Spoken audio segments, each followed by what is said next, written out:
@NCERT Video Books welcomes you. In this channel, you will see explanation and solution of NCERT books. For this, you have to visit the channel, then go to playlist and see the chapter you want to learn. आज हम पढ़ेंगे कक्षा 6 के लिए सामाजिक विज्ञान की पाठ्यपुस्तक समाज का अध्ययन भारत और उसके आगे।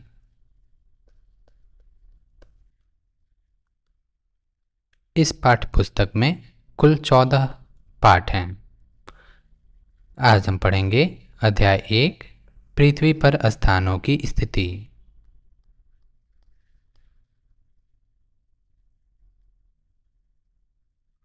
आइए शुरू करते हैं। अध्याय 1 पृथ्वी पर स्थानों की स्थिति।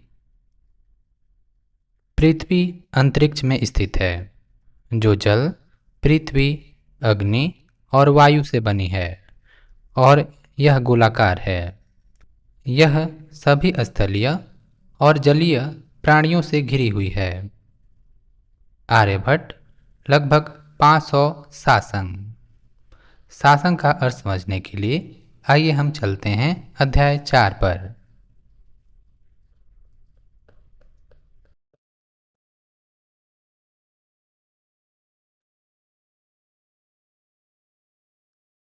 पश्चिम में सामान्यतः ईसा मसीह के जन्म वर्ष के कैलेंडर का आरंभ माना जाता है। इस बिंदु से आगे के वर्षों की गणना की जाती है और इसे अंग्रेजी में एडी से इंगित किया जाता रहा है। एडी लैटिन भाषा का एक शब्द संक्षेप है जो ईसा के जन्म के बाद के वर्षों को इंगित करता है। एडी का फुल फॉर्म है एनो डोमिनी।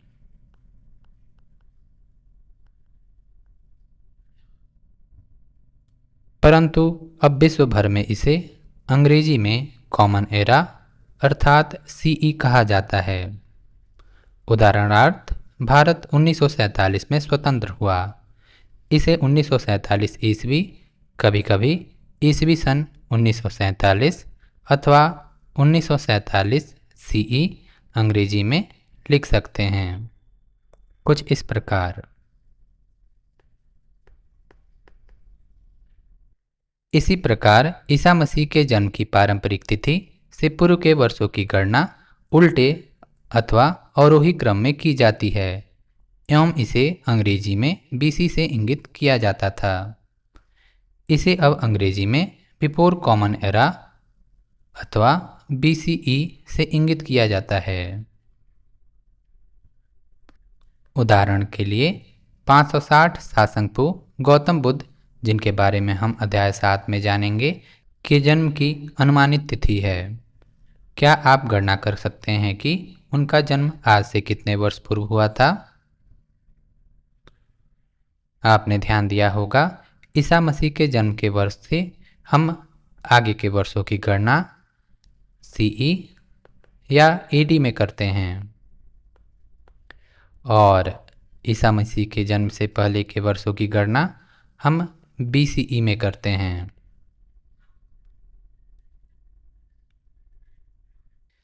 बीसीई का फुल फॉर्म है बिफोर कॉमन एरा और सीई का कॉमन एरा, एडी का एनो डोमिनी। हिंदी में बिफोर कॉमन एरा को शासंग अर्थात सामान्य संवत पूर्व बोलते हैं। इसी प्रकार सीई को सामान्य संवत अर्थात शासंग कहा जाता है।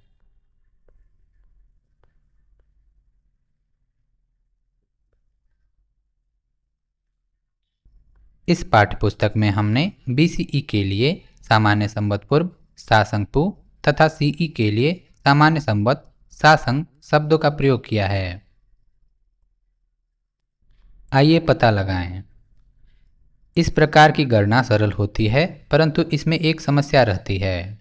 ग्रेगोरियन तिथिपत्र में कोई भी वर्ष शून्य के रूप में चिह्नित नहीं किया गया है। वर्ष एक शासंग के तुरंत बाद आता है। 2 शासंग से लेकर 2 शासंग तक एक समय रेखा बनाइए। आप देखेंगे कि शून्य वर्ष की अनुपस्थिति के कारण इन दो तिथियों के मध्य केवल 3 वर्ष ही होंगे। जैसा कि गणित में आपने पढ़ा है, धनात्मक पूर्णांक और ऋणात्मक पूर्णांक और शून्य पूर्णांक, जिसे संख्या रेखा पर कुछ इस प्रकार दिखाया जा सकता है। लेकिन ध्यान रहे, वर्षों की गणना करते समय कोई भी वर्ष शून्य वर्ष नहीं है। अतः आप कह सकते हैं 2 BCE अर्थात 2 सामान्य संवत पूर्व से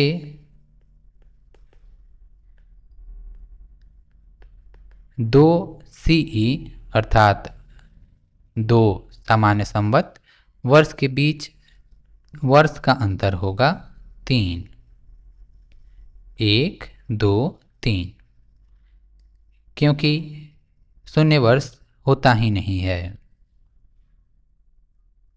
किसी भी शासंकपु तथा सामान्य संवत तिथि के बीच के वर्षों की गणना करते समय हमें सदैव दोनों को जोड़कर उनके योग में से एक को घटा देना चाहिए। ऊपर दी गई स्थिति में 2 - 2 ऋण 1 बराबर 3। अपने सहपाठियों के साथ कुछ ऐसे उदाहरणों का अभ्यास कीजिए। उदाहरणार्थ, यदि हम महात्मा बुद्ध के प्रश्न पर पुनः लौटें, मान लीजिए हम आज 2024 शासन में हैं, तो महात्मा बुद्ध का जन्म 560 धन 2024 ऋण 1 बराबर 2583 वर्ष पूर्व हुआ था। आइए लौटते हैं अध्याय 1 पर।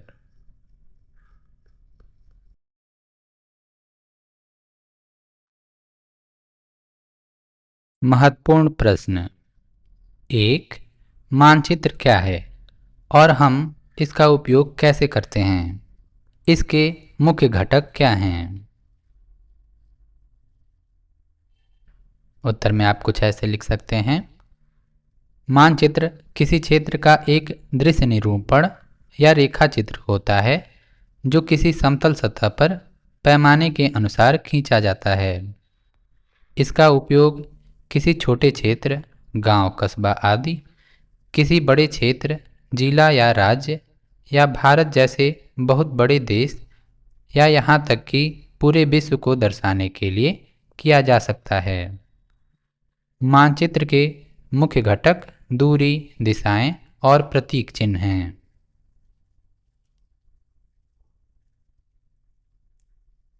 2। निर्देशांक क्या हैं? पृथ्वी पर किसी स्थान को अंकित करने के लिए अक्षांश और देशांतर का उपयोग कैसे किया जा सकता है?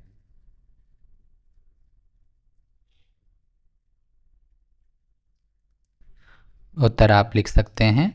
किसी स्थान या वस्तु की सटीक स्थिति को दर्शाने के लिए उपयोग किए जाने वाले मानों या वस्तुओं के समूह को निर्देशांक कहते हैं।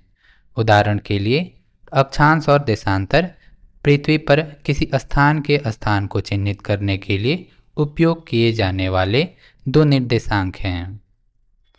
अक्षांश भूमध्य रेखा के उत्तर या दक्षिण में किसी स्थान की दूरी को मापता है, जो भूमध्य रेखा पर 0 अंश से ध्रुवों पर 90 अंश तक होता है। और देशांतर प्रमुख याम्योत्तर रेखा के पूर्व या पश्चिम में किसी स्थान की दूरी को मापता है, जो 0 अंश से 180 अंश पूर्व और 0 अंश से 180 अंश पश्चिम तक होती है।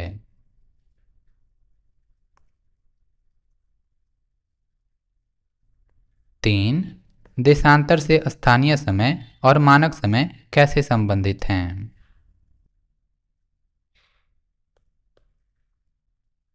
उत्तर आप लिख सकते हैं। स्थानीय समय एक विशिष्ट देशांतर पर आकाश में सूर्य की स्थिति से निर्धारित होता है।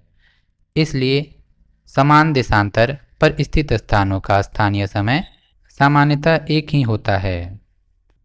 हालांकि कई देशांतरों वाले क्षेत्रों में मानक समय का उपयोग किया जाता है। मानक समय एक विशिष्ट क्षेत्र या समय क्षेत्र में देखा जाने वाला एक समान समय होता है और आमतौर पर उस क्षेत्र के मध्य याम्योत्तर पर स्थानीय समय पर आधारित होता है।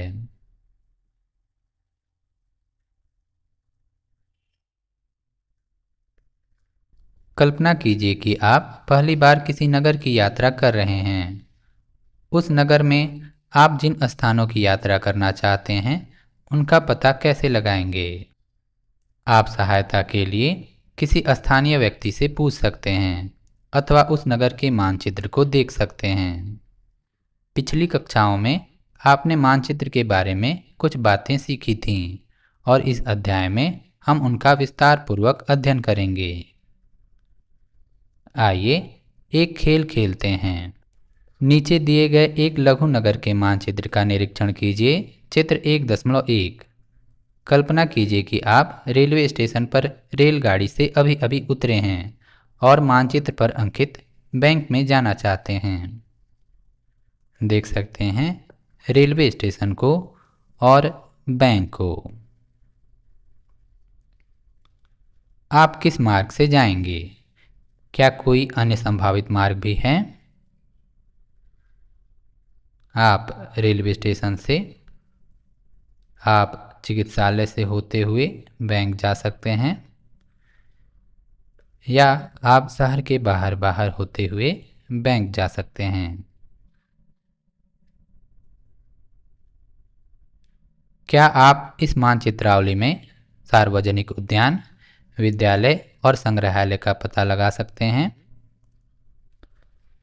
देख सकते हैं यहाँ है सार्वजनिक उद्यान, विद्यालय और संग्रहालय। यदि आप बैंक से बाजार तक जाना चाहते हैं तो आप किस मार्ग को चुनेंगे? ऐसी परिस्थितियों में ही एक मानचित्र उपयोग में आता है। आप बैंक से बाजार इस रास्ते जा सकते हैं। चित्र 1.1 एक काल्पनिक लघु नगर का मानचित्र।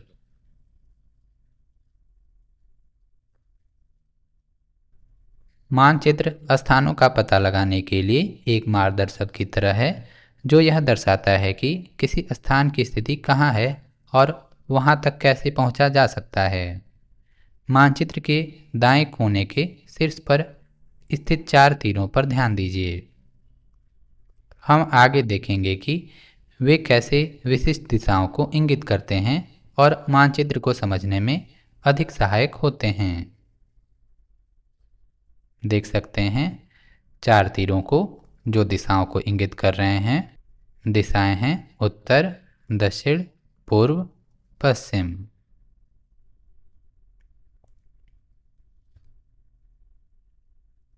आइए पता लगाएं। पृष्ठ 8 पर दिए गए चित्र 1.1 में एक चिकित्सालय को अंकित कीजिए। देख सकते हैं चिकित्सालय है यहाँ। 2 नीले रंग से दिखाए गए क्षेत्र क्या दर्शा रहे हैं?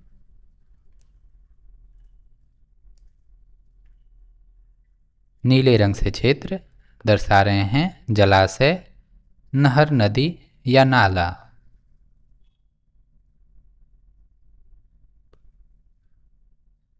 3 विद्यालय, नगर पंचायत या सार्वजनिक उद्यान में से रेलवे स्टेशन से कौन सा स्थान सबसे अधिक दूरी पर है?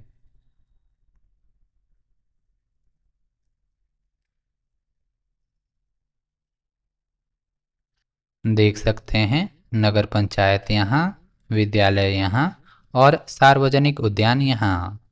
रेलवे स्टेशन से सबसे अधिक दूरी पर है सार्वजनिक उद्यान।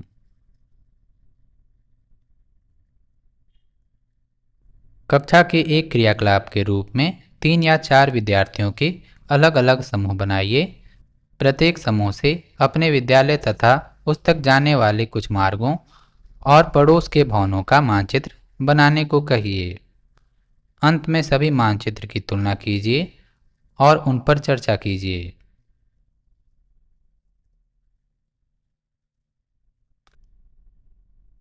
मानचित्र और उसके घटक।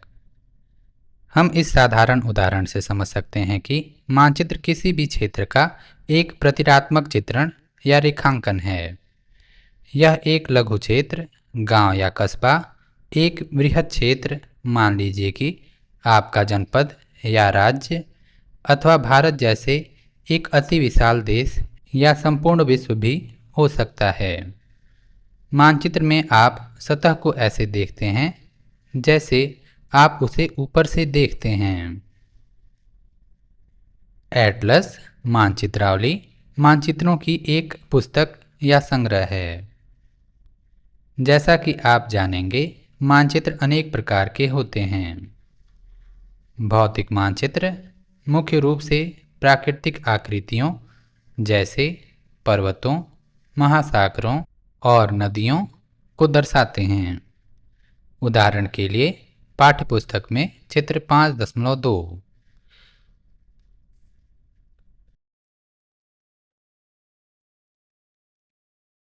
चित्र 5.2 भारतीय उपमहाद्वीप का भौतिक मानचित्र, जिसमें कुछ नदियां प्रदर्शित हैं।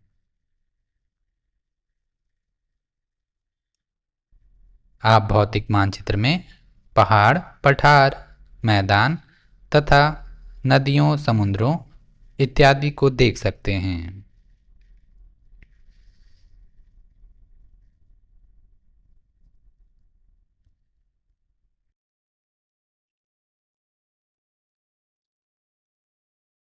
राजनैतिक मानचित्र देशों या राज्यों, सीमाओं, नगरों आदि को दर्शाते हैं। उदाहरण के लिए सभी राज्यों, केंद्र शासित प्रदेशों और उनकी राजधानियों को दर्शाता भारत का एक मानचित्र। थीमेटिक मानचित्र विशिष्ट प्रकार की सूचना प्रदान करते हैं। उदाहरण के लिए पाठ्यपुस्तक में चित्र 6.3 और 8.1।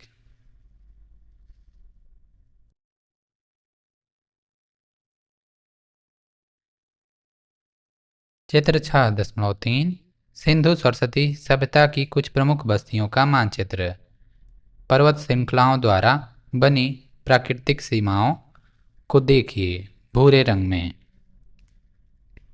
देख सकते हैं एक थीमेटिक मानचित्र को।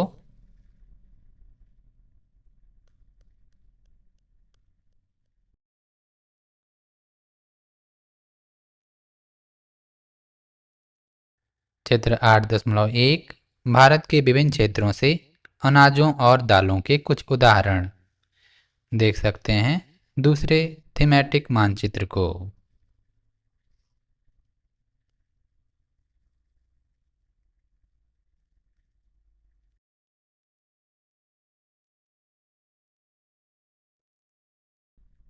किसी भी मानचित्र के 3 मुख्य घटक होते हैं: दूरी, दिशा और प्रतीक चिन्ह। आप चित्र 1.1 को देखते हुए प्रथम 2 के बारे में पहले ही जान चुके हैं। आइए अब हम इन्हें अधिक सटीक ढंग से परिभाषित करते हैं। क्या आप कभी अचंभित हुए हैं कि एक वृहद क्षेत्र को कागज के एक छोटे टुकड़े पर कैसे प्रस्तुत किया जा सकता है? यह मानचित्र के स्केल की सहायता से किया जाता है। आइए हम एक लघु नगर चित्र 1.1 के हमारे मानचित्र पर वापस जाते हैं। मानचित्र जैसा कि यहाँ मुद्रित है, इसका प्रत्येक सेंटीमीटर धरातल पर एक निश्चित दूरी का प्रतिनिधित्व करता है। माना कि यह 500 मीटर है, तो हम कहेंगे कि स्केल 1 सेंटीमीटर बराबर 500 मीटर है। अब इस पाठ्यपुस्तक के अध्याय 5 के चित्र 5.2 में भारत के मानचित्र को देखिए।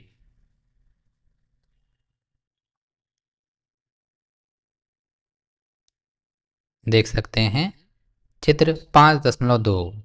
यहाँ स्केल है 2.5 सेंटीमीटर बराबर 500 किलोमीटर, अर्थात मानचित्र का 2.5 सेंटीमीटर धरती के 500 किलोमीटर दूरी के बराबर है। या 1 सेंटीमीटर मानचित्र का धरती के 500 बटे 2.5 किलोमीटर के बराबर है, अर्थात 1 सेंटीमीटर मानचित्र का दर्शा रहा है 200 किलोमीटर धरती पर।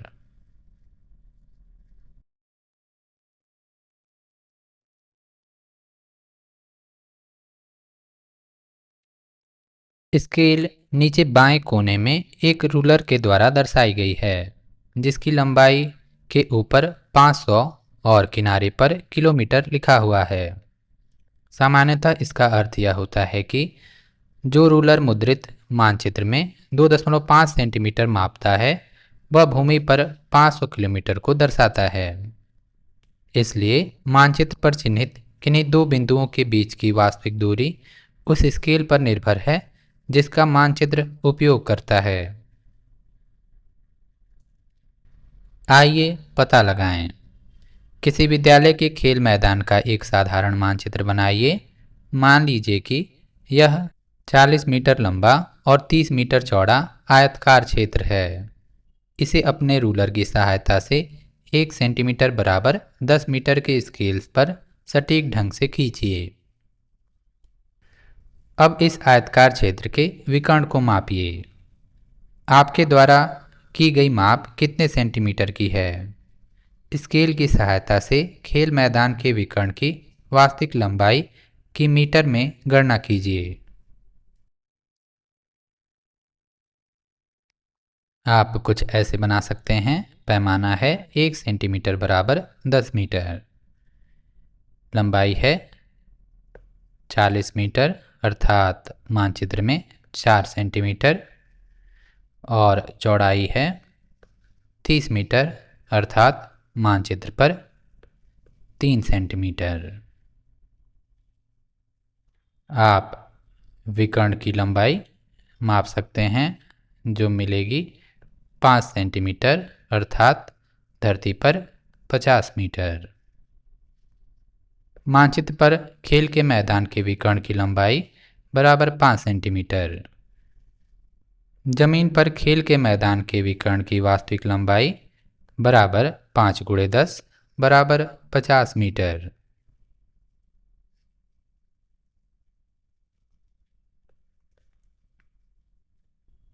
आइए लघुनगर के मानचित्र चित्र 1.1 के दाईं ओर शीर्ष पर स्थित 4 तीरों पर वापस आते हैं।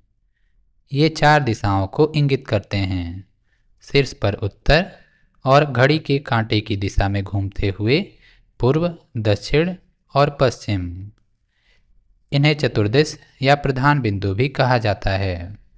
देख सकते हैं उत्तर, पूर्व, दक्षिण, पश्चिम। इनके अतिरिक्त मध्यवर्ती दिशाओं उत्तर पूर्व, दक्षिण पश्चिम और उत्तर पश्चिम का भी उपयोग किया जाता है। देख सकते हैं उत्तर पूर्व, दक्षिण पश्चिम, उत्तर पश्चिम। अधिकतर मानचित्रों में उ अक्षर से इंगित एक तीर होता है जो उत्तर दिशा को इंगित करता है।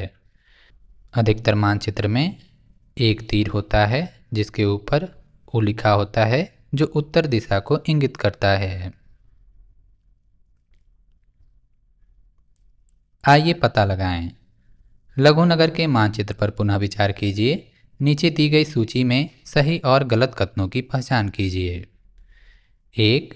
बाजार चिकित्सालय के उत्तर में है। देख सकते हैं बाजार चिकित्सालय के दक्षिण में है, न कि उत्तर में, अर्थात यह कथन गलत है।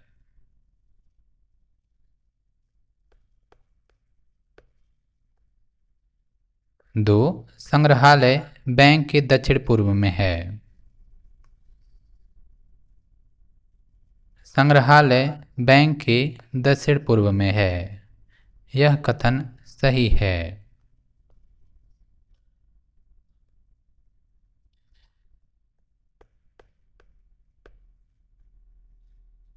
3. रेलवे स्टेशन चिकित्सालय के उत्तर पश्चिम में है।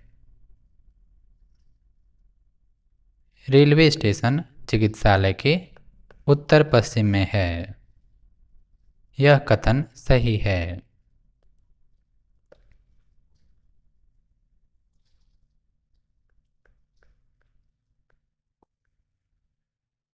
4 झील आवासीय भवन के उत्तर पश्चिम में है।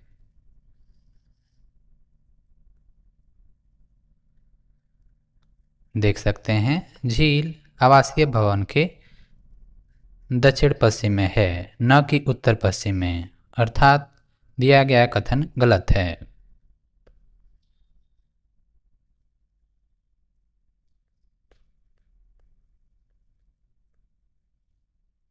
अपने विद्यालय को प्रारंभिक बिंदु मानते हुए क्या आप जानते हैं कि आपका घर लगभग किस दिशा में स्थित है? अपने शिक्षक और माता पिता से चर्चा कीजिए। प्रतीक चिन्ह मानचित्रों का एक और महत्वपूर्ण घटक है। हमारे मानचित्र में वास्तविक भवनों और कुछ अन्य अवयवों के लघु आरेख ड्राइंग्स हैं, लेकिन एक बड़े नगर या एक देश के मानचित्र पर इन सभी के चित्रण के लिए पर्याप्त स्थान नहीं होगा। इसकी जगह इन आकृतियों के रेखांकन के लिए चिन्हों का उपयोग किया जाता है। उदाहरण के लिए भवनों के विभिन्न प्रकारों जैसे रेलवे स्टेशन, विद्यालय, डाकघर, मार्गों, रेलवे लाइनों और नदी, ताल या वन के लिए प्रतीक चिन्ह। इस तरीके से मानचित्र पर उपलब्ध सीमित स्थान पर अनेक विवरण दर्शाए जा सकते हैं। विभिन्न उपयोगकर्ता मानचित्र को अधिक सरलता से समझे, इसके लिए मानचित्र निर्माता विशिष्ट प्रतीक चिन्हों का उपयोग करते हैं। विभिन्न देश प्रतीक चिन्हों के अलग अलग समुच्चय का उपयोग करते हैं। सरकारी निकाय भारतीय सर्वेक्षण विभाग ने भारत या भारत के भागों के मानचित्र के लिए प्रतीक चिन्हों का एक संकलन निर्धारित किया है। उनमें से कुछ चयनित चिन्हों को पृष्ठ 11 पर चित्र 1.2 में दर्शाया गया है। चित्र 1.2 मानचित्रों में सामान्यतः उपयोग किए जाने वाले प्रतीक चिन्ह। रेलवे लाइन, बड़ी लाइन, छोटी लाइन, रेलवे स्टेशन, सड़कें, पक्की, कच्ची, सीमा, अंतर्राष्ट्रीय, राज्य, जिला, नदी, कुआं, तालाब, नहर, सेतु, मंदिर, गिरजाघर, मस्जिद, छतरी, डाकघर, पोस्ट ऑफिस पीओ, डाक एवं टेलीग्राफ कार्यालय, post and telegraph office PTO, police station PS, बस्तियां, कब्रिस्तान, वृक्ष, घास। आइए पता लगाएं। अपने घर, विद्यालय और कुछ अन्य महत्वपूर्ण भूचिन्हों सहित अपने स्थान या अपने गांव का एक मानचित्र बनाइए। चतुर्दिश को दर्शाइए और दर्शाई गई महत्वपूर्ण आकृतियों को अंकित करने के लिए कुछ चिन्हों का उपयोग कीजिए जो चित्र 1.2 में दर्शाए गए हैं।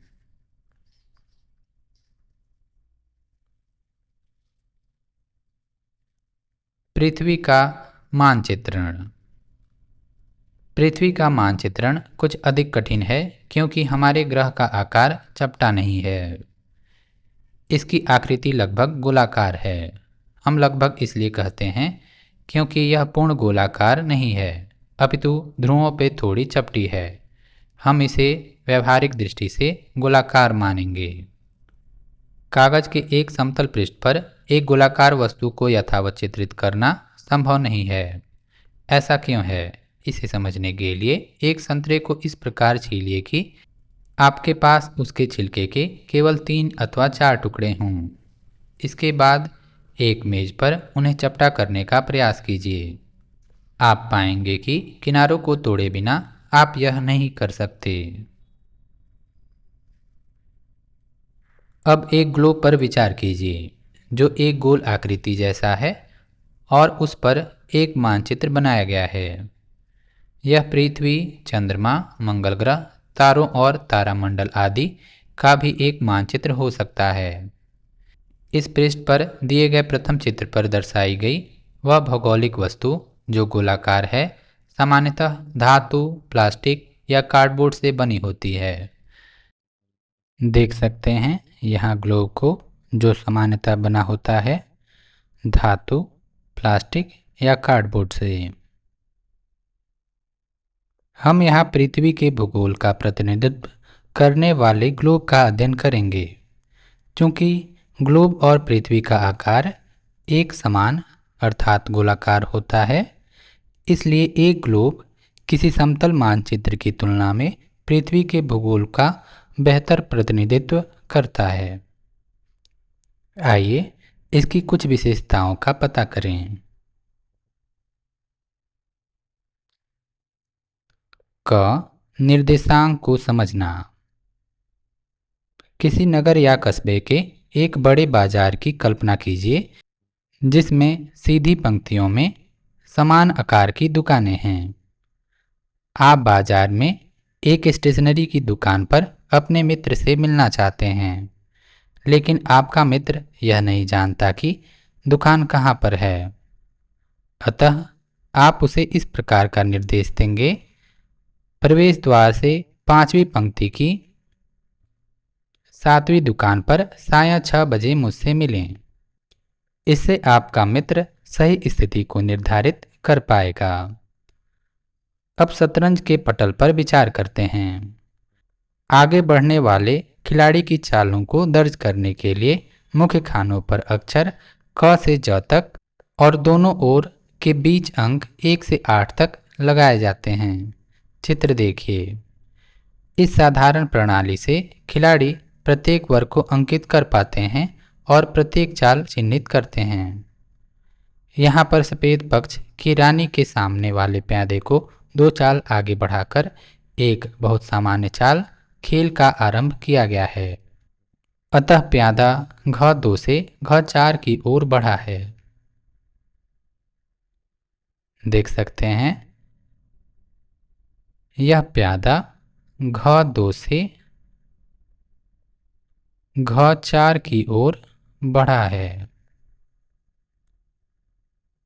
घ2 घ4।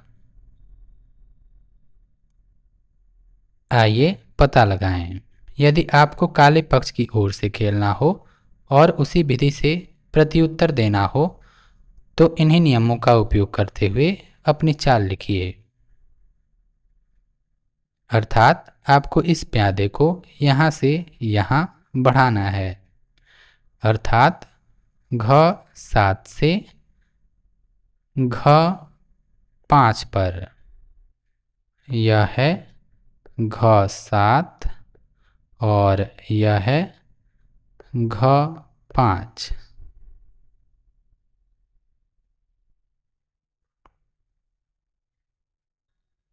इन 2 उदाहरणों में प्रयुक्त प्रणाली को निर्देशांक प्रणाली कहा जा सकता है। इनके 2 निर्देशांकों की सहायता से स्टेशनरी की दुकान के साथ साथ शतरंज के पटल पर वर्गाकृति को भी ठीक ठीक निर्धारित किया जा सकता है।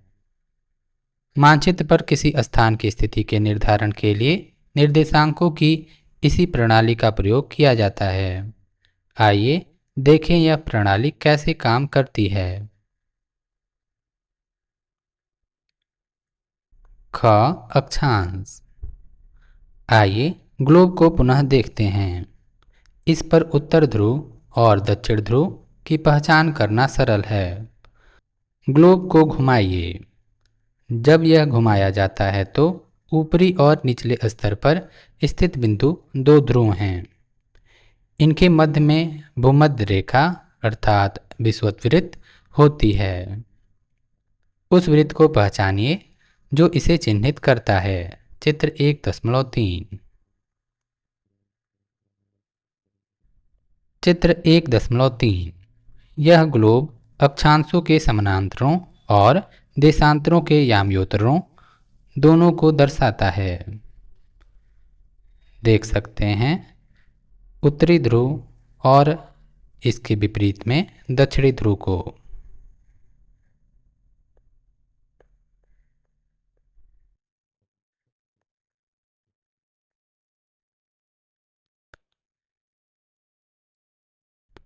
इन दोनों ध्रुवों के बीचों बीच भूमध्य रेखा अर्थात विषुवत को देखा जा सकता है।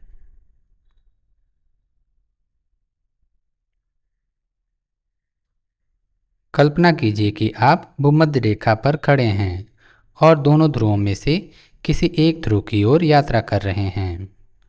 ऐसा करते समय भूमध्य रेखा से आपकी दूरी बढ़ती जाएगी। अक्षांश भूमध्य रेखा से इसी दूरी को मापता है। आप इस यात्रा के किसी भी बिंदु पर एक काल्पनिक रेखा खींच सकते हैं जो भूमध्य रेखा के समानांतर पूर्व से पश्चिम की ओर जाती है।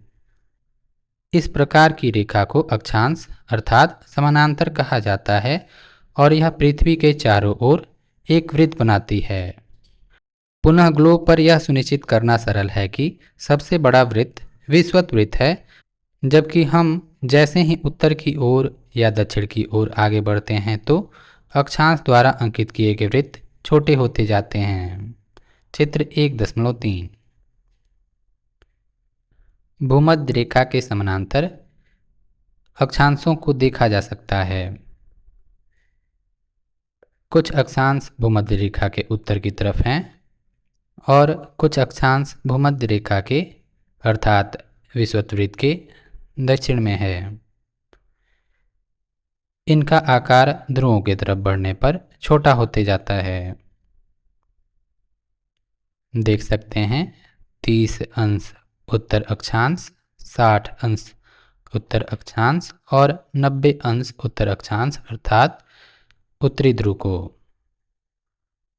इसी प्रकार 30 अंश दक्षिण, 60 अंश दक्षिण और 90 अंश दक्षिण अर्थात दक्षिण ध्रुव को।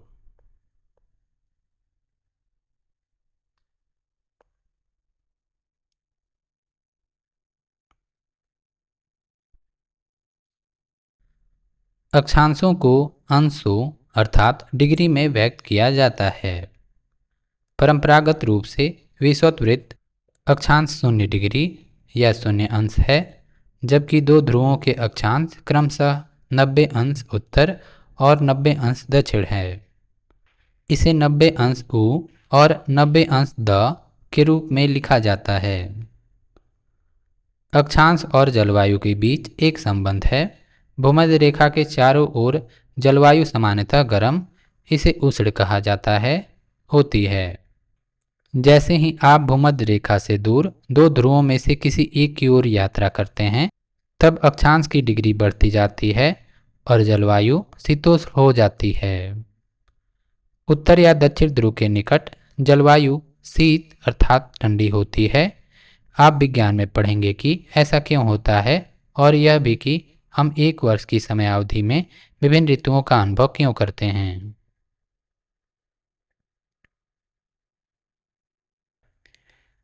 विषुवत रेखा के पास जलवायु उष्ण होती है।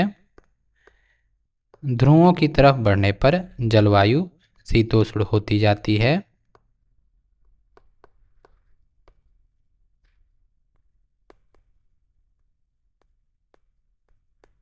और ध्रुवों पर जलवायु शीत होती है।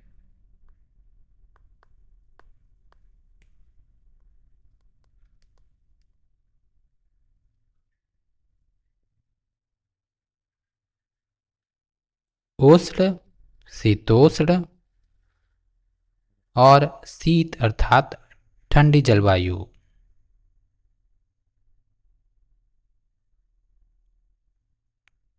ग देशांतर।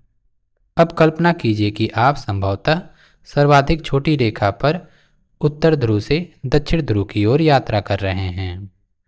ग्लोब का अवलोकन कीजिए। आप पाएंगे कि यूरोप और अफ्रीका के मार्ग से जाने की जगह आप एशिया के मार्ग से भी जा सकते हैं और दूरी एक समान होगी। इन रेखाओं को देशांतरीय याम्योत्तर अर्थात मेरिडियन ऑफ लॉन्गिट्यूड कहा जाता है। चित्र 1.3 ये अर्धवृत्त हैं जो एक ध्रुव से दूसरे ध्रुव तक जाते हैं। एक ध्रुव से दूसरे ध्रुव तक जोड़ने वाली रेखाओं को मेरिडियन ऑफ लॉन्गिट्यूड अर्थात देशांतरीय याम्योत्तर कहते हैं। ये सभी अर्धवृत्त हैं।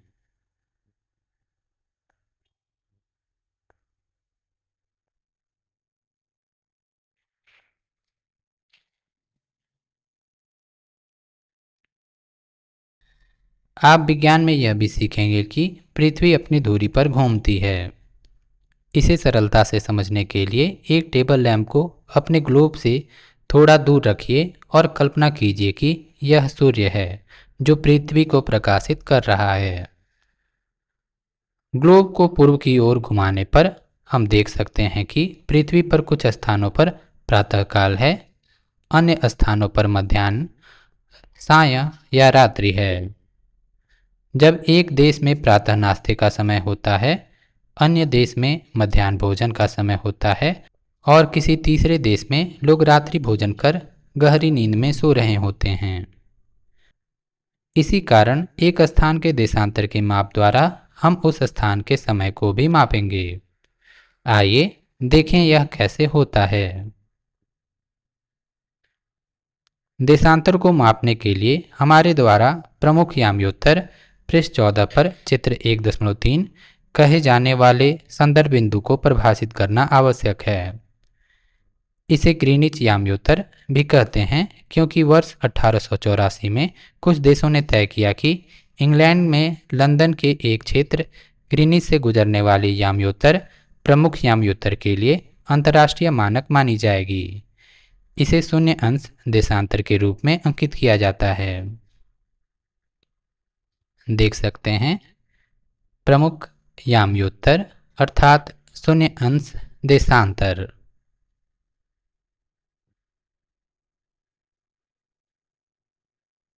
यदि आप ध्रुवों में से किसी एक की ओर यात्रा करते हैं तो जिस प्रकार अक्षांश भूमध्य रेखा से दूरी का एक माप है, उसी प्रकार यदि आप भूमध्य रेखा के साथ साथ यात्रा करते हैं तो देशांतर प्रमुख याम्योत्तर से दूरी का एक माप है। देशांतर को भी डिग्री में मापा जाता है। पश्चिम हो या पूर्व, इसका मान शून्य अंश से 180 अंश तक बढ़ता है तथा इसके पश्चिम के लिए प तथा पूर्व के लिए पू वर्णों को जोड़ा जाता है। उदाहरणतया पूर्णांक का उपयोग करते हुए न्यूयॉर्क का देशांतर 74 अंश पश्चिम है, जबकि दिल्ली का 77 अंश पूर्व और टोक्यो का 140 अंश पूर्व है। देख सकते हैं प्रमुख याम्योत्तर के पूरब में आने वाले देशांतरों को कुछ 30 अंश पूर्व, 60 अंश पूर्व, 90 अंश पूर्व, इसी प्रकार आगे प्रमुख याम्योत्तर के एकदम विपरीत दिशा में आने वाले देशांतर अर्थात 180 अंश देशांतर तक लिखा जाता है। इसी प्रकार पश्चिम में आने वाले देशांतर को 30 अंश पश्चिम, 60 अंश पश्चिम, 90 अंश पश्चिम, इसी प्रकार अंत में 180 अंश लिखा जाता है। ध्यान रहे 180 अंश पश्चिम और 180 अंश पूर्व एक ही हैं। इसी कारण 180 अंश के आगे हम न पूर्व लिखते हैं न पश्चिम। ध्यान रखें, जैसा कि आप देशांतर के याम्योत्तर को ग्लोब पर देख सकते हैं, 180 अंश पश्चिम और 180 अंश पूर्व एक ही देशांतर हैं। इसलिए इस देशांतर को प या पू न लिखकर 180 अंश ही लिखा जाता है। अक्षांश और देशांतर मिलकर एक स्थान के दो निर्देशांक होते हैं। इनके साथ आप अब पृथ्वी पर किसी स्थान का पता लगाने में सक्षम हैं।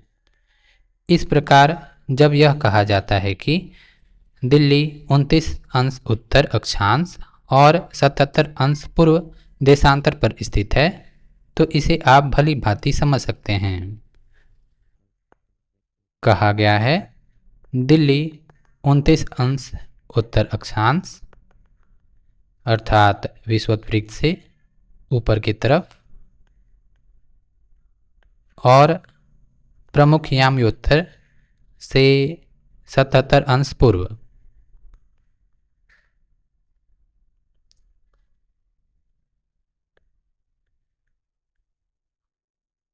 अर्थात दिल्ली यहाँ पर है।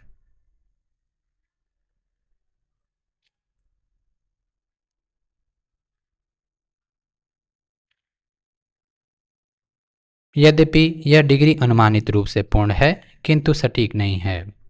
आप किसी भी स्थान की स्थिति का पता लगा सकते हैं निर्देशांकों की मदद से।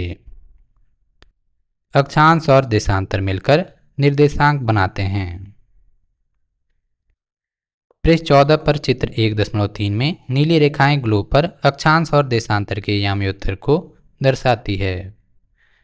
यह सभी रेखाएं मिलकर ग्लोब पर एक ग्रिड बनाती हैं, जिन्हें ग्रिड रेखाएं भी कहा जाता है। आइए पता लगाएं।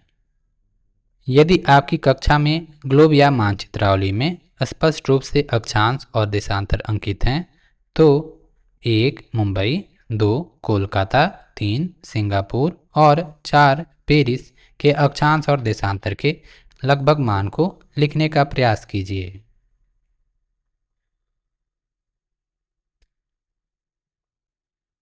उत्तर में आप लिख सकते हैं स्थान, अक्षांश, देशांतर।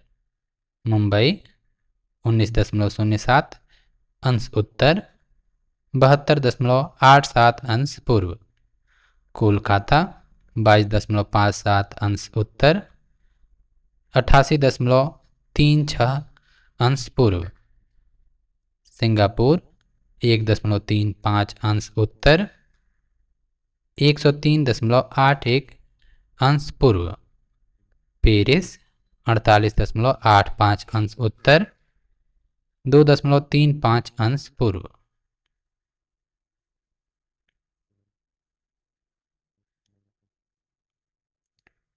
चित्र 1.4 यह चित्र दर्शाता है कि कैसे प्रमुख याम्योत्तर पृथ्वी को पश्चिमी और पूर्वी गोलार्ध में, जबकि भूमध्य रेखा उत्तरी और दक्षिणी गोलार्ध में विभाजित करती है।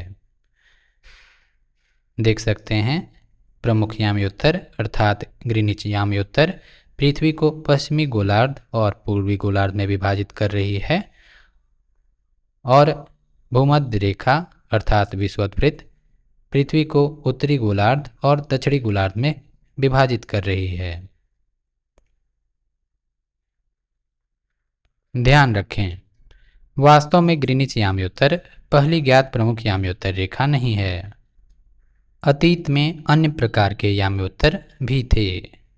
वास्तव में यूरोप से अनेक शताब्दियों पूर्व भारत की स्वयं की एक प्रमुख याम्योत्तर थी, चित्र 1.5, जिसे मध्य रेखा कहा जाता था, और यह उज्जैनी वर्तमान उज्जैन के मध्य से गुजरती थी। उज्जैन अनेक शताब्दियों तक खगोल विद्या का एक प्रतिष्ठित केंद्र रहा है। लगभग 1500 वर्ष पूर्व प्रसिद्ध खगोलविद वराहमिहिर भी यहाँ रहे और अपना कार्य किया। चित्र 1.5 उज्जैनी प्रमुख याम्योत्तर का प्राचीन खगोल विद्या में उपयोग किया जाता था। वृत्त से अंकित किए गए नगरों का खगोलीय ग्रंथों में उल्लेख किया गया है, जो इस याम्योत्तर पर हैं। नगरों के आधुनिक नाम उनके प्राचीन नामों के साथ दिए गए हैं। प्राचीन नगर वृत्त से, आधुनिक नगर वर्ग से। प्राचीन नगर कुरुक्षेत्र, रोहितक रोहतक, मालवंगरा अर्थात नगर, उज्जैनी उज्जैन, माहिष्मति महेश्वर, कुमारी कन्याकुमारी। आधुनिक नगर दिल्ली, मुंबई, कोलकाता, बेंगलुरु, चेन्नई। देख सकते हैं मध्य रेखा अर्थात उज्जैनी याम्योत्तर जो है 75.8 अंश पूर्व।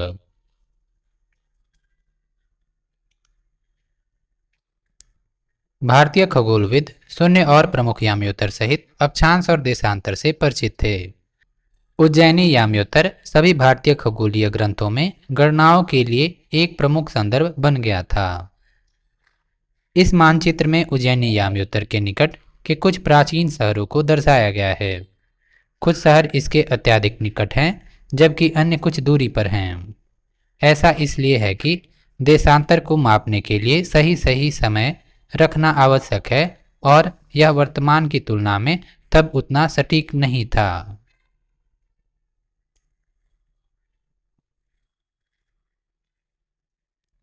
चित्र 1.6 भारतीय सर्वेक्षण विभाग द्वारा प्रकाशित यह मानचित्र अक्षांशों और देशांतर के याम्योत्तर के कुछ समानांतरों के साथ दर्शाया गया है। भारत का अक्षांश लगभग 8 अंश उत्तर से 37 अंश उत्तर तक फैला हुआ है और देशांतर लगभग 68 अंश पूर्व से लेकर 97 अंश पूर्व तक फैला हुआ है। दो रंग में दर्शाया गया है। देख सकते हैं भारत का फैलाव अक्षांश 8 अंश उत्तर से लेकर 37 अंश उत्तर तक और देशांतर 68 अंश पूर्व से लेकर 97 अंश पूर्व तक।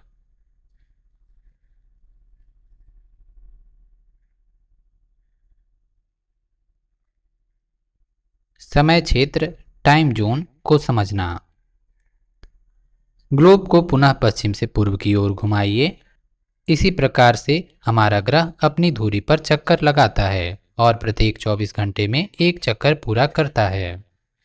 एक पूरा चक्कर 360 अंश है, अतः इसका अर्थ है प्रति घंटा 15 अंश। 15 गुणे 24 बराबर 360। एक दिन अर्थात 24 घंटों में पृथ्वी 360 अंश घूमती है, अर्थात एक घंटे में घूमेगी 360/24 अर्थात 15 अंश। अब प्रत्येक 15 अंश पर देशांतर के याम्योत्तर को अंकित कीजिए। प्रमुख याम्योत्तर से पूर्व की ओर जाते हुए हम 0 अंश, 15 अंश पूर्व, 30 अंश पूर्व, 45 अंश पूर्व प्राप्त करते हैं और इसी प्रकार 15 अंश जोड़ते हुए 180 अंश पूर्व तक पहुंचते हैं। यदि ग्रीनिच पर दोपहर के 12 बजे मध्याह्न है तो प्रत्येक 15 अंश याम्योत्तर पर स्थानीय समय का 1 घंटा जुड़ता जाता है। यदि 15 अंश पूर्व पर दोपहर 1 बजे का स्थानीय समय है तो 30 अंश पूर्व पर दोपहर 2 बजे होंगे तथा इसी क्रम में समय आगे बढ़ता है। लेकिन पश्चिम की ओर जाने पर इसके विपरीत होता है। उदाहरणतया यदि 15 अंश पश्चिम पर स्थानीय समय प्रातः 11 बजे का है तो 30 अंश पश्चिम पर प्रातः 10 बजे होंगे और इसी क्रम में समय घटता जाएगा। यहाँ पर प्रत्येक रंग 15 अंश के फैलाव को दर्शा रहा है। देख सकते हैं 0 अंश याम्योत्तर, 15 अंश पूर्व याम्योत्तर, 30 अंश पूर्व, 45 अंश पूर्व, 15 अंश पश्चिम, 30 अंश पश्चिम और 45 अंश पश्चिम याम्योत्तर को। और ऊपर लिखा है स्थानीय समय। 0 अंश के लिए 12 मध्याह्न,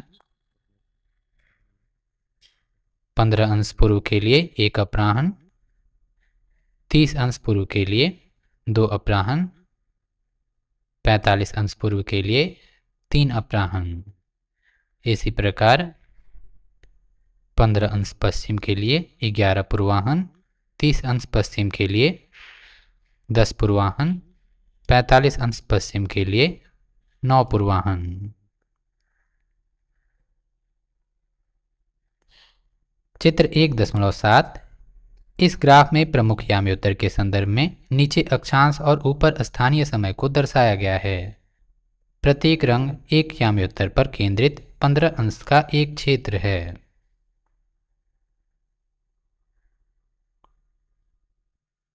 आइए पता लगाएं। एक दिन ढलती दोपहर में दो मित्र, एक पोरबंदर गुजरात में और दूसरा तिनसुकिया असम में बैठे हुए फोन पर बातचीत कर रहे हैं। तिनसुकिया वाला मित्र कहता है कि असम में सूर्यास्त हो गया है और अब अंधेरा है, जबकि पोरबंदर वाला मित्र चकित होकर कहता है, लेकिन यहाँ तो अभी भी दिन का प्रकाश है। बताइए कि ऐसा क्यों है। और कक्षा की गतिविधि के रूप में इन दो शहरों के बीच स्थानीय समय में अंतर की गणना कीजिए। संकेत: पोरबंदर और तिनसुकिया के बीच देशांतर में 30 अंश के अंतर पर विचार कीजिए और इसके बाद आप उचित मान प्राप्त कर सकते हैं। उत्तर में आप लिख सकते हैं, अलग अलग देशांतर पर स्थित दो स्थानों के बीच स्थानीय समय में अंतर के कारण पोरबंदर की तुलना में असम में सूरज पहले डूबता है। चूंकि पृथ्वी पश्चिम से पूर्व की ओर घूमती है, इसलिए पूर्व में स्थित स्थानों पर पश्चिम की तुलना में सूर्योदय और सूर्यास्त पहले होता है। पृथ्वी द्वारा एक घंटे में पूरा किया गया कोण बराबर 360/24 बराबर 15 डिग्री। पृथ्वी द्वारा 15 अंश घूमने के लिए लिया गया समय बराबर 60 मिनट अर्थात 1 घंटा। पृथ्वी द्वारा 1 डिग्री घूमने में लिया गया समय बराबर 60/15 बराबर 4 मिनट। पोरबंदर और तिनसुकिया के बीच देशांतरीय अंतर बराबर 30 अंश है, इसलिए दोनों स्थानों के बीच स्थानीय समय में अंतर होगा 30 गुणे 4 बराबर 120 मिनट अर्थात 2 घंटे।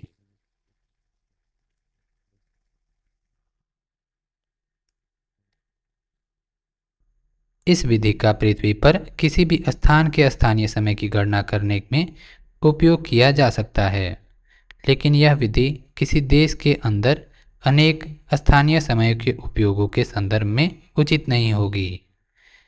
इसी कारण अधिकतर देश उनके मध्य से गुजरने वाले याम्योत्तर पर आधारित एक मानक समय को अपनाते हैं। भारतीय मानक समय अर्थात इंडियन स्टैंडर्ड टाइम और आईएसटी, ग्रीनिच जिसे ग्रीनिच मीन टाइम अर्थात जीएमटी भी कहा जाता है, पर स्थानीय समय से 5 घंटे 30 मिनट आगे है। 1 घंटे में पृथ्वी पूरा करती है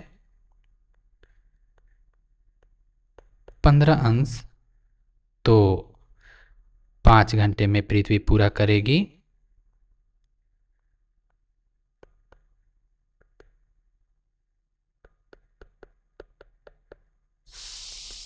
82.5 अंश। इसका अर्थ है 82.5 अंश पूर्व को भारत मानक समय के रूप में अपनाता है, जो ग्रीनिच मीन टाइम से 5 घंटे 30 मिनट आगे है। आइए पता लगाएं। गुजरात और असम में बैठे दो मित्र पुनः चर्चा करते हैं।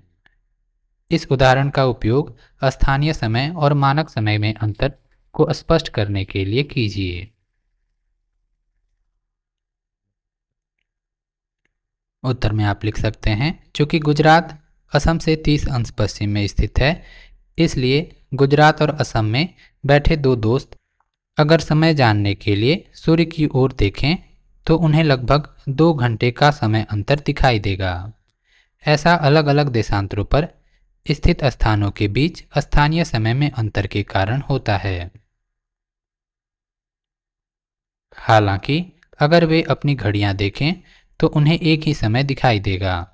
ऐसा इसलिए है क्योंकि भारत 82.5 अंश पूर्वी देशांतर रेखा पर आधारित एक मानक समय का उपयोग करता है, जो उत्तर प्रदेश के मिर्ज़ापुर के पास से गुजरती है। इसे भारतीय मानक समय इंडियन स्टैंडर्ड टाइम कहा जाता है और विभिन्न स्थानीय समयों के कारण होने वाले भ्रम से बचने के लिए पूरे देश में इसका उपयोग किया जाता है।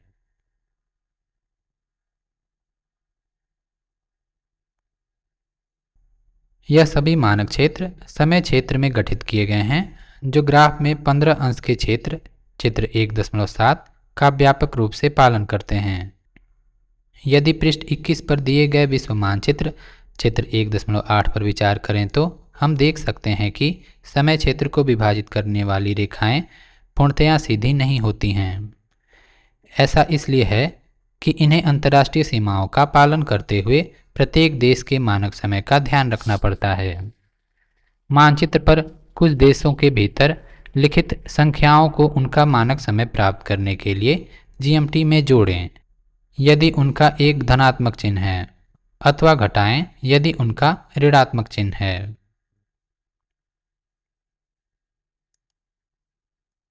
देख सकते हैं चित्र 1.7 और चित्र 1.8।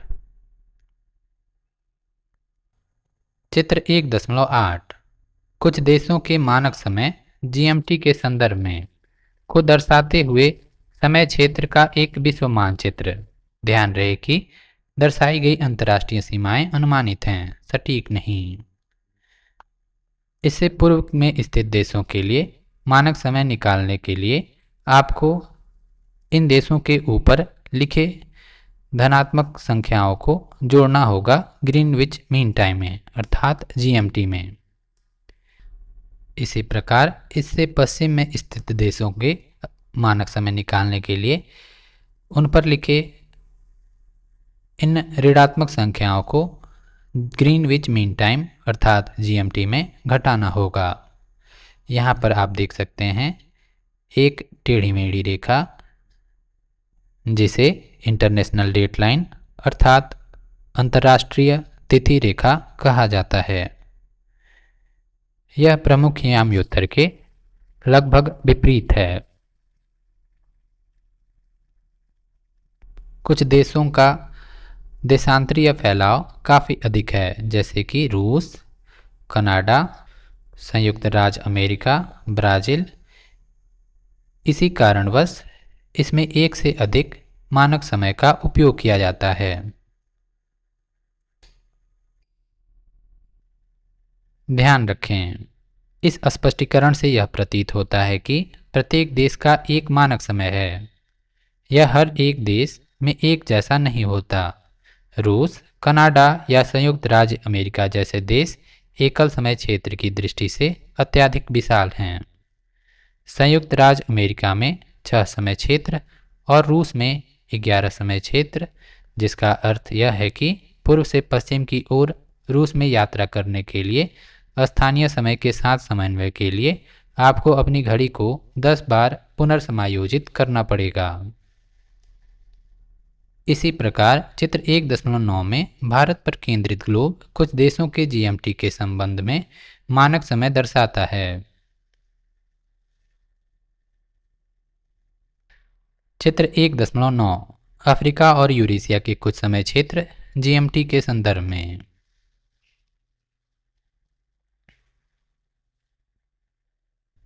ग्रीनिच पर स्थित मुख्य यामयोत्तर जिसके विपरीत की रेखा लगभग 180 अंश देशांतर पर है, उसे अंतर्राष्ट्रीय तिथि रेखा कहा जाता है। जैसा कि आप मानचित्र में देख सकते हैं, धनात्मक 12 और ऋणात्मक 12 समय क्षेत्र इस रेखा पर एक दूसरे को छूते हैं। यदि आप इसे समुद्री जहाज या विमान से पार करते हैं तो आपके द्वारा अपनी घड़ी की तिथि में परिवर्तन करना आवश्यक है। यदि आप पूर्व की ओर से यात्रा करते हुए इसे पार करते हैं तो आप एक दिन, मान लीजिए सोमवार से रविवार, घटाएंगे। यदि आप पश्चिम की ओर से इसे पार करते हैं तो आप एक दिन रविवार से सोमवार जोड़ेंगे। हमने कहा कि अंतर्राष्ट्रीय तिथि रेखा लगभग 180 अंश के देशांतर पर है, लेकिन यह कुछ देशों में एक ही दिन का विभाजन होने से बचने के लिए टेढ़ी मेढ़ी होकर गुजरती है। देख सकते हैं अंतर्राष्ट्रीय तिथि रेखा को। अगर आप इसे पश्चिम से पूरब की ओर जाते हुए पार करते हैं तो आपको एक दिन जोड़ना होगा, और अगर आप पूर्व से पश्चिम की ओर जाते हुए इसे पार करते हैं तो आपको एक दिन अपनी घड़ी में घटाना होगा।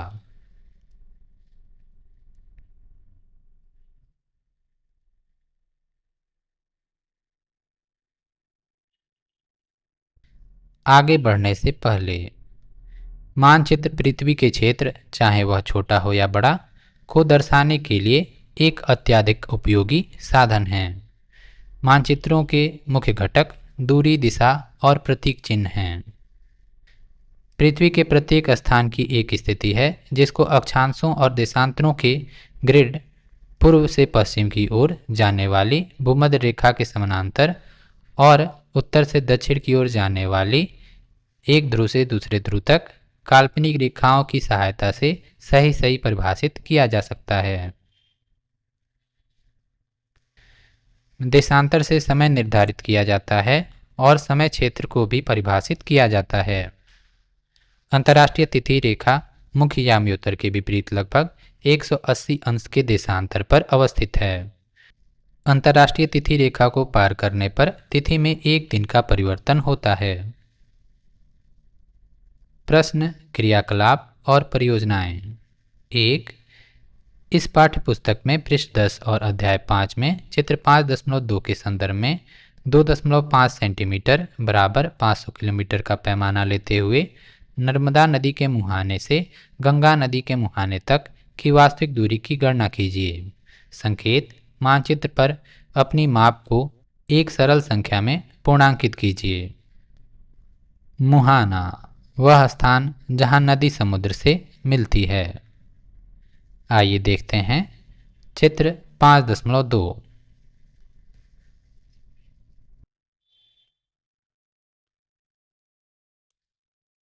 चित्र 5.2।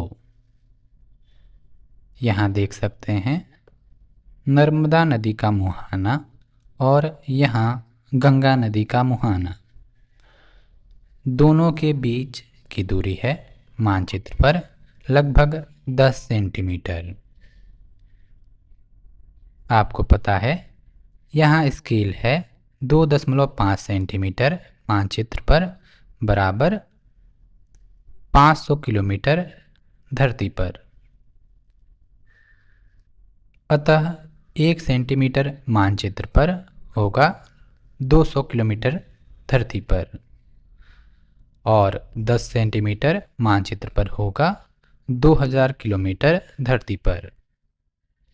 अर्थात नर्मदा नदी के मुहाने से गंगा नदी के मुहाने के बीच की दूरी होगी लगभग 2000 किलोमीटर।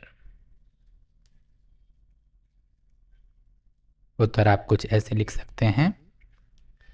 मानचित्र पर दर्शाए गए नर्मदा नदी के मुहाने से गंगा नदी के मुहाने के बीच की दूरी है 10 सेंटीमीटर। जमीन पर दो स्थानों के बीच वास्तविक दूरी सेंटीमीटर में मापी गई दूरी बटे सेंटीमीटर में पैमाना गुणे किलोमीटर में वास्तविक दूरी। 10 बटे 2.5 गुणे 500 बराबर 4 गुणे 500 बराबर 2000 किलोमीटर।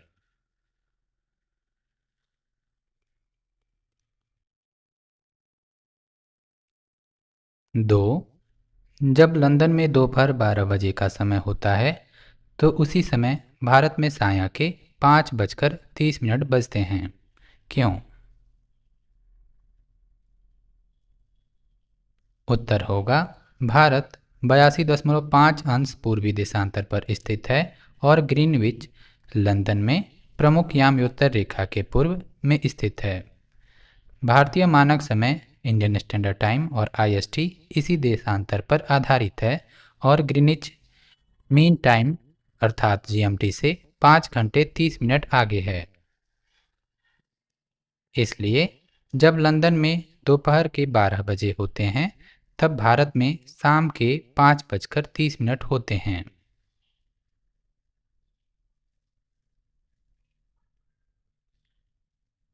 3. हमें मानचित्र में प्रतीक चिन्हों और रंगों की आवश्यकता क्यों होती है? उत्तर आप कुछ ऐसे लिख सकते हैं।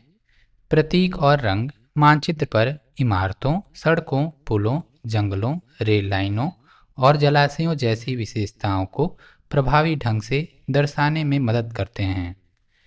ये सीमित स्थान में बहुत सारी जानकारी प्रदान करते हैं जिससे मानचित्र बनाना और पढ़ना आसान हो जाता है। 4. आपके घर या विद्यालय की 8 दिशाओं में क्या क्या स्थित है, पता लगाइए। उत्तर आप कुछ ऐसे लिख सकते हैं। मेरे घर से दिशाएं: उत्तर रिहायशी मकान, उत्तर पश्चिम स्कूल, उत्तर पूर्व ट्यूबवेल, पूर्व कॉलेज, पश्चिम ट्यूबवेल, दक्षिण पश्चिम मैरिज हॉल, दक्षिण पूर्व कृषि भूमि, दक्षिण बिजली घर। 5. स्थानीय समय और मानक समय के बीच क्या अंतर है? समूहों में चर्चा कीजिए और फिर प्रत्येक समूह 100 से 150 शब्दों तक का एक उत्तर लिखें। उत्तरों की तुलना कीजिए।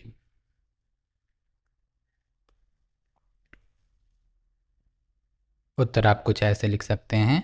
स्थानीय समय किसी स्थान के समय को दर्शाता है जो आकाश में किसी विशेष देशांतर पर सूर्य की स्थिति पर आधारित होता है। जब सूर्य ग्रीनविच में प्रमुख यामी उत्तर रेखा पर अपने उत्तम बिंदु पर होता है तो इस यामी उत्तर रेखा के सभी स्थानों पर दोपहर का समय होता है। क्योंकि पृथ्वी पश्चिम से पूर्व की ओर घूमती है, इसलिए ग्रीनविच के पूर्व स्थान ग्रीनविच मीन टाइम जीएमटी से आगे होते हैं, जबकि पश्चिम में स्थित इसके पीछे होते हैं। कई देशांतरों वाले देश के लिए कई स्थानीय समयों का उपयोग करना काफ़ी असुविधाजनक होता है। एक केंद्रीय याम्योत्तर के स्थानीय समय को पूरे देश के लिए मानक समय माना जाता है। भारत में 82.5 अंश पूर्व देशांतर को मानक याम्योत्तर माना जाता है और इस रेखा पर स्थानीय समय को पूरे देश में भारतीय मानक समय अर्थात इंडियन स्टैंडर्ड टाइम और आईएसटी के रूप में देखा जाता है।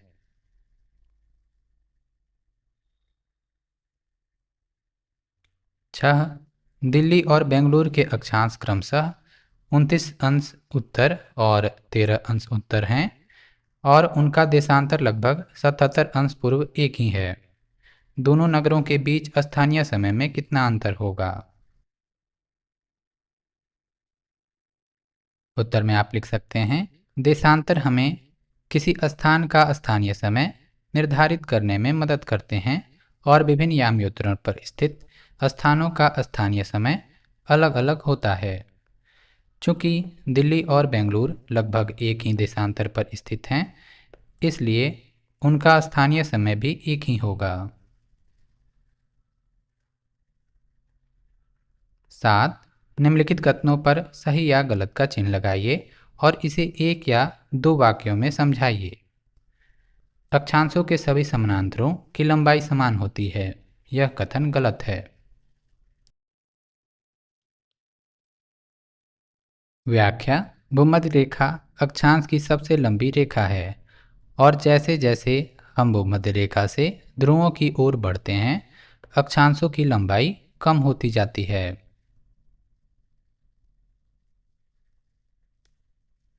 देशांतर के याम्योत्तर की लंबाई भूमध्य रेखा की आधी होती है, यह कथन सही है। व्याख्या: भूमध्य रेखा पृथ्वी के चारों ओर सबसे लंबा क्षैतिज वृत्त है, जबकि याम्योत्तर ऊर्ध्वाधर अर्धवृत्त हैं जो उत्तरी और दक्षिणी ध्रुवों को जोड़ती हैं। इस प्रकार इनकी लंबाई भूमध्य रेखा की आधी होती है।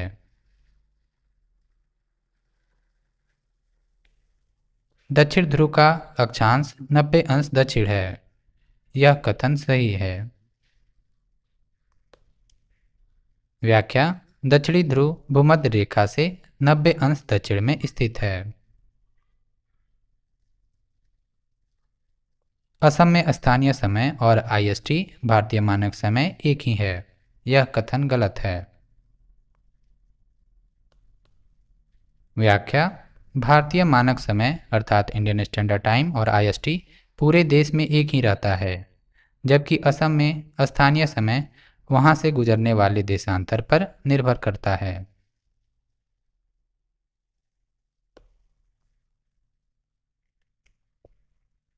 समय क्षेत्र को पृथक करने वाली रेखाएं देशांतर के याम्योत्तर के समान होती हैं। यह कथन गलत है। व्याख्या: समय क्षेत्रों को विभाजित करने वाली रेखाओं को अक्सर राजनीतिक कारणों से समायोजित किया जाता है और वे देशांतर की सीधी याम्योत्तरों का अनुसरण नहीं करती हैं। भूमध्य रेखा एक अक्षांश वृत्त भी है। यह कथन सही है। व्याख्या: भूमध्य रेखा अक्षांश का सबसे लंबा समानांतर है जो शून्य अंश पर स्थित है और यह पृथ्वी को उत्तर और दक्षिणी गोलार्ध में विभाजित करता है। नीचे दी गई पहेली को हल कीजिए। ध्यान दें, इस पहेली को हल करने के लिए अंग्रेजी भाषा के शब्दों का उपयोग कीजिए। पृथ्वी पर स्थानों का पता लगाना। आपके लिए संकेत: बाएं से दाएं। एक, मानचित्र में एक बृहद क्षेत्र को लघु रूप में दिखाना। स्केल। 4, एक सुविधाजनक गोलाकार। ग्लोब। 5, सबसे लंबी समानांतर अक्षांश रेखा। इक्वेटर। 6, वह स्थान जहां से प्रमुख याम्योत्तर गुजरती है। ग्रीनिच। 8, मार्ग को खोजने में सरल साधन। मैप। 10, भूमध्य रेखा से दूरी का एक माप। लैटिट्यूड। ऊपर से नीचे। 2, प्रमुख याम्योत्तर से दूरी का एक माप। लॉन्गिट्यूड। 3, ये दोनों मिलकर एक स्थान का पता लगाने में सहायक होते हैं। कोऑर्डिनेट्स। 6, जो अक्षांश और देशांतर मिलकर बनाते हैं। ग्रिड। 7, वह समय जिसका हम भारत में अनुसरण करते हैं। IST। 9, विश्व के शीर्ष पर। पोल। 11, एक रेखा के लिए शब्द संक्षेप जिसके आर पार दिन और तिथि में परिवर्तन होता है। आइडियल। इसी प्रकार के और वीडियोस के लिए आप @NCERT वीडियो बुक्स को लाइक और सब्सक्राइब कर सकते हैं। धन्यवाद।